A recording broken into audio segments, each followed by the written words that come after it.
Good morning, everybody. Good afternoon and good day. This is your homeboy Angelo, and I'm here with the philosophical popsicle, Mallory Murray, special guest on the show today.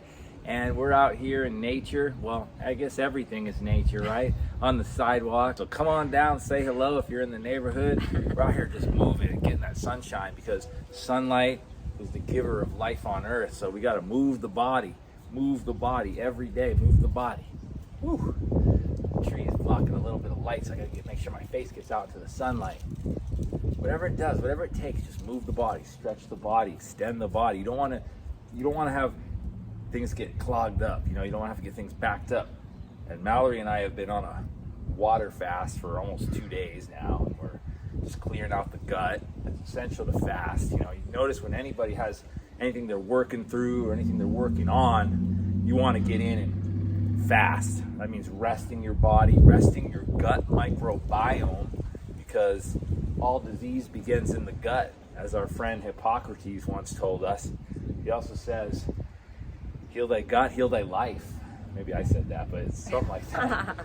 He said, let thy food be thy medicine, and let thy medicine be thy food. So get grounded, barefoot into the ground, earthing, some people call it.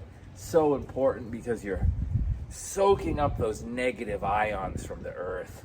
And when you're wearing shoes all day or inside too much, you're not getting those negative ions into your life. So move the body, whatever it takes, side to side, gentle stretching. Don't go too hard. I think one mistake a lot of people make is that maybe they have a long journey ahead of them with their health. Maybe they're overweight, maybe they've got some health issues, and they go right off the bat trying to work out hard. That's probably one of the biggest mistakes anyone can make for themselves when they're trying to get themselves healthy. Now, I admire the effort, but in reality, you want to take things slow, especially when you're getting started. Baby steps, I know you want to get to the top of the mountain in one fell leap, but it takes one foot in front of the other. And a lot of times, it takes falling down and just having to get back up. So we do some Zen swings. This is a good one. I always say that one of my favorite exercises of all time is walking, because walking clears your mind. It's meditative. It also engages both hemispheres of the brain, engages your entire body. You're moving forward, one foot in front of the other, and it's a great way to clear your head. So move your body, do the Zen swing. This is a good one if you're stuck inside or you don't have a lot of room to move around, or it's cold. Just do some Zen swinging, y'all. Face the sun, be a gentle gaze off into the horizon and just swing away. It's 15, 20 minutes a day. This is all you really need. Or any gentle movement. Yoga is a great practice. When I was going through some serious health issues of my own, doing gentle yoga was a great place to go. And I felt intimidated at first, I'm not gonna lie, because when I think of yoga, when I thought of yoga back then, I thought of this class I took in college where people were tying them up in knots and stretching and doing all these handstands and bending themselves in half. And I'm like, whoa, that's not for me. So I joined a community center. I was having severe epilepsy and I just come out of a brain tumor diagnosis. And what I did is I joined a chair yoga class with these old ladies. Some of them were even just knitting, sitting there, just being a part of that community. Calming the mind is probably the most important thing that I've learned through yoga, is just being able to calm the mind. Carve some time out of your day and just engage your body. And the body-mind connection is really where the path to healing begins. Of course, the breath is really important too. Breathe it in. Like our man Ralph Smart says, breathing in that good ass prana, raising the vibration, raising the frequency. That's a good stretch too, Mallory does. That's one of the ones I like to start with.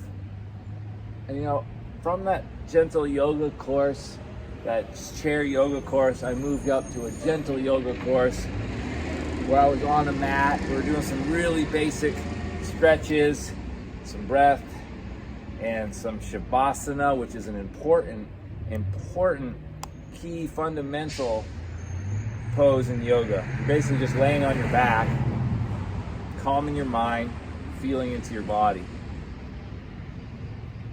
So you don't have to get crazy. You don't have to go run a marathon, tear up your knees, blow out your ankles, shin splints. You can do all that stuff if you want to, if that's your dream. But for me, it's all about gentle, consistent movement every day, breath work.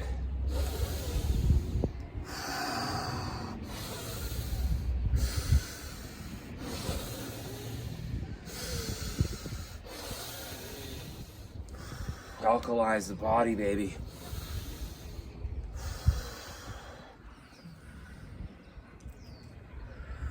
I tell you what, one thing about fasting, some people dry fast, some people do hard dry fasting, which means they don't drink water, they don't even get their body wet in a shower or a bath, or just regular dry fasting, which is just not having any water. We do water fasting.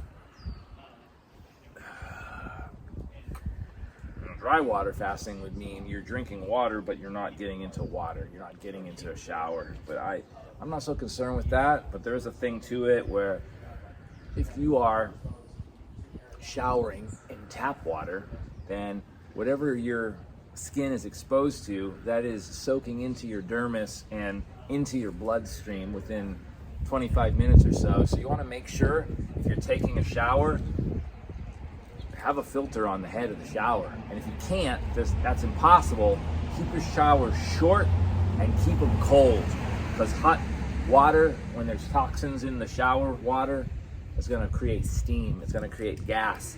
The chlorine in the water, the fluoride in the water, you're going to inhale that. It's going to more easily get soaked into your body. So that's a few tips for you guys out there. I know a lot of people are afraid of cold showers, but I tell you what, I've been doing them now for almost 3 years. Nothing has suited me better for calming my nerves besides breath work and cold showers, baby. And then you can even work it up to getting into a cold lake or jumping out in the snow, bare ass in the winter. It feels good. So find whatever movement works for you. My mentor and my yoga instructor, Sandra Gale, she always said, find a pose that feels good. You know, it's like giving yourself a massage. Move the muscles, it should feel good. You see a dog or a cat or any animal really, you see him stretching. A dog, he's doing downward dog, he's doing child pose, he's doing all these moves because it's intuitive. It's intuitive. Humans aren't so intuitive as animals, or we were, but we lost it somewhere along the way. We found couches, we found lazy boys, we found TVs, we're hunching over, we're constricting our breath to only upper respiratory breathing. Retrain yourself on how to breathe and how to move. Find different flows with your body. Where have you not moved muscles before? Maybe it's like you can do the plates. My friend Troy talks about this. It's like, imagine you're a waiter holding a plate and you don't want that palm to go down, or you'll lose the dishes. You can even use something on there and you just kind of rotate. It's good for the shoulder. You want to open up the shoulder. You do all these different turns. It'll be perfect, but look at this. See that? You're keeping the palm up. The palm up, whip it around, have fun with it. I had some shoulder issues when I was young. I was playing baseball. I threw my arm out, really damaged my rotacuff throwing too hard. So now, let's do this. Do whatever feels good. Don't ever go to a point of pain. If it's stiff, work through the stiffness, but don't ever go into a point of hurting yourself. The point is not to hurt your body. That's why I say if you're not in good shape, don't go out running hard. Don't go trying lifting heavy weights. Go slow. It starts with nutrition. It starts with proper hydration. It starts in the kitchen. All of fitness and wellness starts in the kitchen. What are you consuming, or what are you not consuming? That's almost as important, if not as important. So rotate up to open up the sides. Got a side hustle going on right here. Feel that? Side hustler. You can like reach like this to reach out, but gentle. And make your breathing kind of sync with the those movements. I like to swim, do the frog, you know, sometimes. So and you'll work your way up to different things. It doesn't happen overnight. You just wake up in a couple years and you're like, man, I have so much more mobility now than I ever had before, because you were consistent. Maybe only 10, 20 minutes a day. I say do about 20 minutes a day of just moving your body, you know, side to side. Little side hustle here. I think we got people coming down the road, so I'm gonna wrap this show up. Thanks for joining us, you guys. Have a beautiful day. Keep fit, keep moving, keep hydrated.